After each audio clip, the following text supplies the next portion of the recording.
Right, the little experiment I did the other day with things freezing up got some interesting comments. And one of the comments was really interesting, and they said, why not use a propane tank? So, your wish is granted. Here we have a propane tank. I've taken the tap out because otherwise it's going to be a bugger to fill. But, fortunately, using Land Rover parts, the bung for the LT230 is exactly the same. Sorted. So it hasn't cost us anything because Jerry, where's he gone? Jerry gave us the tank for free because these are out of date. Once they go 10 years out of date, they won't fill them up again. Don't know why, because there's nothing wrong with them. But what about filling it with water and leaving it outside? Now I don't know what the temperature is outside, but we'll fill it up and we'll take it outside and we'll film it where it is and we won't move it. Sounds good? Things I do for you guys. Right, so here we go, we're outside now. Hey, it was quite heavy that. So I'm going to top it right up to the top just to show there's no cheating. There we go. Put the bung in.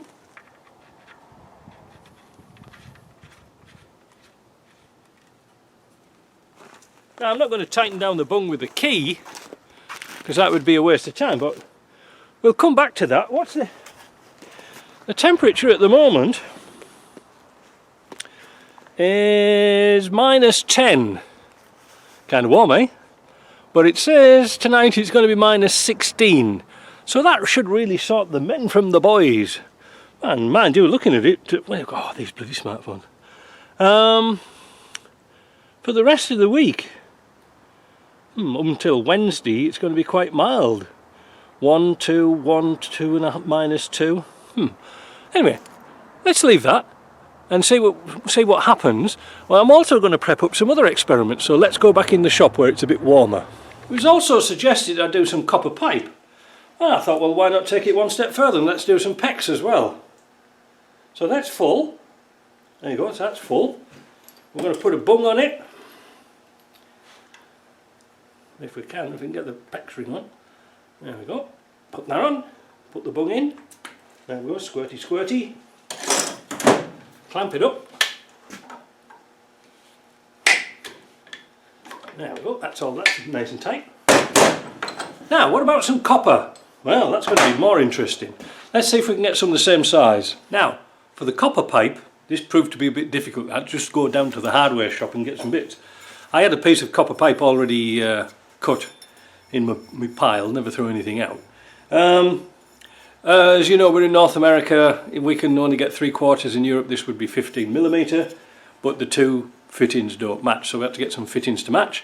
And we've got a fitting here with a screw thread in, and we've also got a cap, because if you've got water in a pipe, there's no way you can actually solder it. It won't work because the heat will be drawn by the water. So even if you're doing plumbing at home and things like this, if you've got water just even dripping out of a pipe, it'll steam and it'll make all sorts of a problem. So, hot tip, if you've got some drippy pipe, shove a bit of bread up it until you get it soldered on, and then it'll work fine. So I might as well show you how we're going to do some soldering. Let's get set up.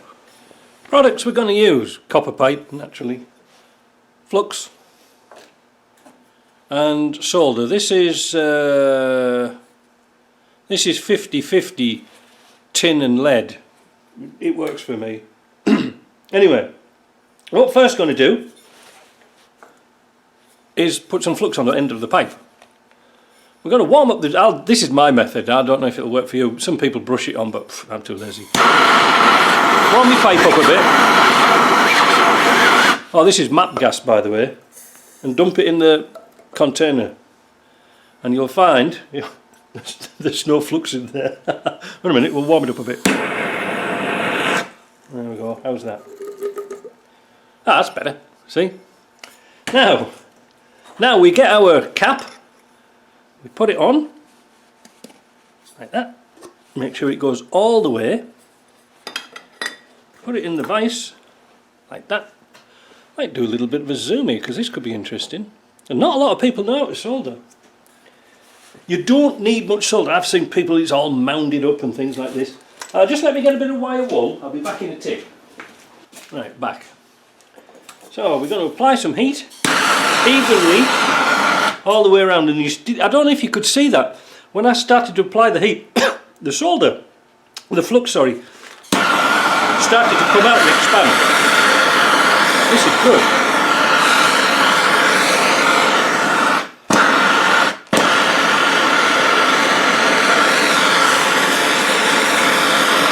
There we go.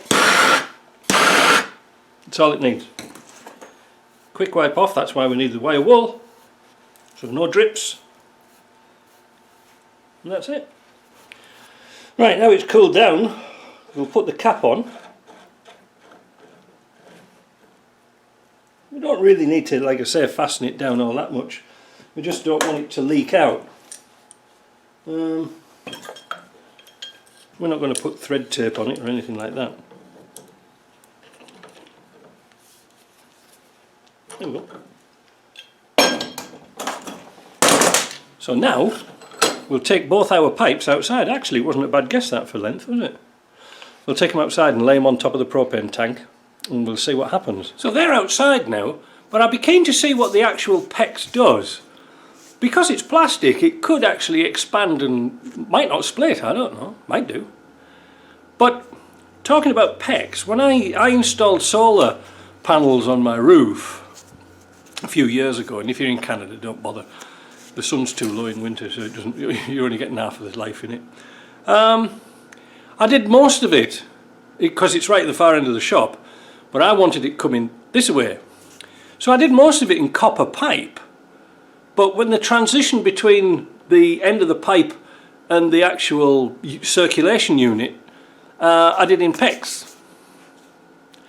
Bad mistake. Never use PEX on solar, because when the pump stopped during a power cut, on a very hot day, this happened. It got so hot, the water, I think it was registering 160 degrees on the machine, and it split the pipe. It just melted it. It got so hot it melted the insulation. It was because it was just static. It wasn't doing anything. The pipes were red hot. You see, copper pipe will take an awful lot of heat and pressure. And this stuff's okay because it's flexible. You can do all sorts of things with it. But just be careful. If you shouldn't ever use it on solar. All right. Always use steel. Now, when I wanted a flex, I got a proper stainless steel reinforced flex. But yeah, not good if power goes off. So I tell you what, we'll come back to these experiments on a later video and see what happens. You never know. See you later.